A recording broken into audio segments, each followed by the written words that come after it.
আসসালামু আলাইকুম। ওয়াজিব হলো কুরবানি, ফরজ হলো জাকাত।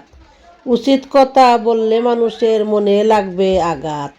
জাকাত দিয়ে গরিবদেরকে করে না কেউ সহযোগিতা। এদিকে হারাম টাকায় চলছে কুরবানির প্রতিযোগিতা। কুরবানি করো হালাল টাকায়, নিয়তটা রাখো খাঁটি। জাকাত দিয়ে সম্পদটাকে করে নাও পরিবাটি।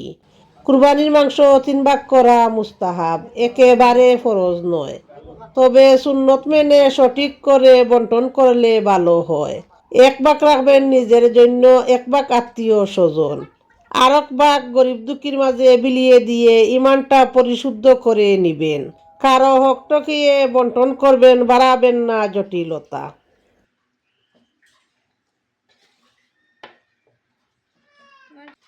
পরে আলু দিব, মাংস ভিজাই আলু।